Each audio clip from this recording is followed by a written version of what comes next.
Hello mga kabata helmet. So, may para.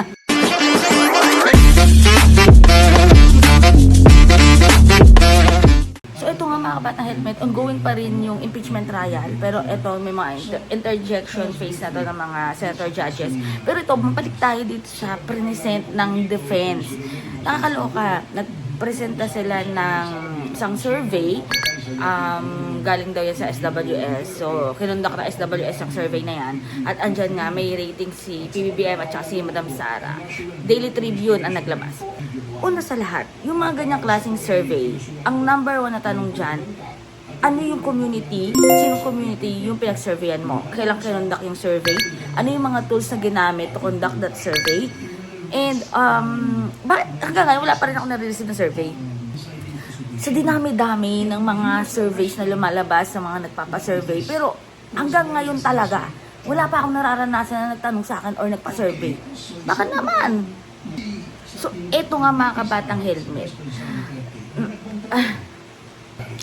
Pero ito lang mga kabatang helmet.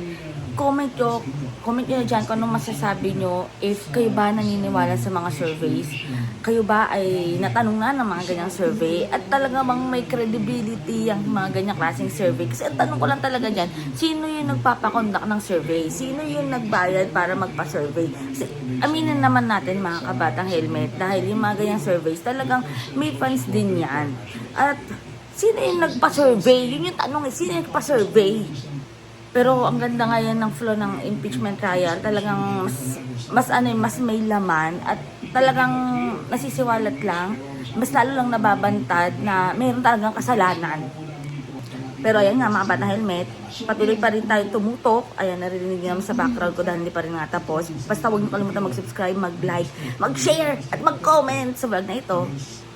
Ito pa pala mga bata helmet, narinig ko lang regarding dun sa BBM na pagtawagan tong si Attorney Vinduan kay BBM. Nako-call out daw siya or parang may mga naririnig siya. Parang sabi niya, hindi naman daw sa pinapastos niya pero kasi BBM. Pero bakit naman si Madam Sara Duterte tawag niyang VP Sara? O diba? Mahirap ang tawagin na PBBM si BBM o kaya the President. O diba? Wala lang. Share ko lang. Pero ayun nga mga bata, mag-comment yun na regarding sa mga survey na yan kung anong stand nyo. Sa dinami-dami ng mga surveys na lumalabas sa mga nagpapasurvey. Pero hanggang ngayon talaga, wala pa akong nararanasan na nagtanong sa akin or nagpa-survey. Bakit naman? Pero ito lang mga kabata helmet, comment nyo dyan kung anong masasabi nyo if kayo ba naniniwala sa mga surveys.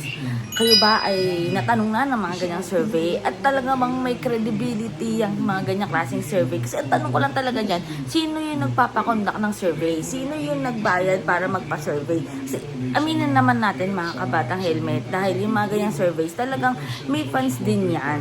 At sino yung nagpa-survey? Yun yung tanong, sino yung nagpa-survey? This is from the Daily Tribune. Your Honor, please. No question yet, Your Honor. Yes, Let counsel finish with his question, All right. and then the lead prosecutor may make her objection. All right. This is from the Daily Tribune. Okay. And this is the entitled Public Trust Rating. I'll just focus on the green, not the red. No, but Vice President Sara Duterte, it says they're 57%. And this was conducted by SWS survey. Okay. Now, my question to you is this. You mentioned that you have an ongoing investigation. Do materials like this, insofar as how Filipino people view or trust VP Sara, have an effect in your investigation? objection, Before Your the Honor. witness answers, lead prosecutor is recognized for objection. What is the basis of the objection? Your Honor, the defense is showing a picture of the president and the vice president with a certain rating at the bottom.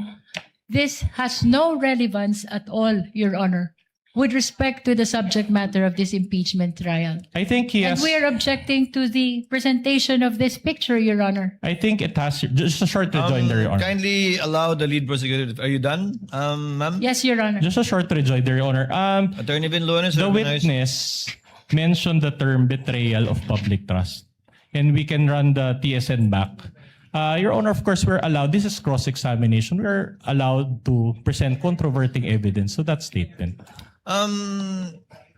The chair will allow the witness to answer despite that there is no date when the survey was taken. Kindly answer if you know, Director Matibag. Gladly, Mr. Presiding Officer. Alam niyo po, survey yan. And all of us know, or for the information of the public, a survey is just a snapshot of something. It doesn't necessarily follow na yung survey na yan is kumbaga nakataga na sa bato. Pangalawa po, may mandato po ang NBI. We cannot be swayed by public opinion o kaya po ng aming personal na opinion.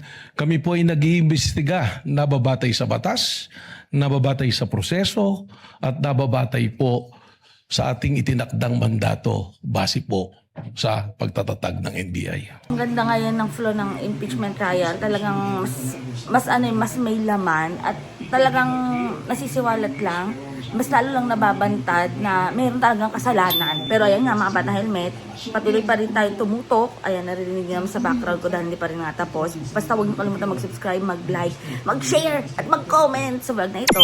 Ito pa pala mga bata helmet, narinig ko lang.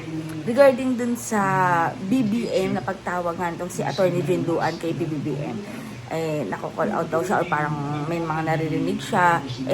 Parang sabi niya, hindi naman daw sa pinapastis niya pero kasi BBM. Pero bakit naman si Madam Sara Duterte tawag niyang VP Sara? O diba? Mahirap ang tawagin na PBBM si BBM o kaya the President. O diba?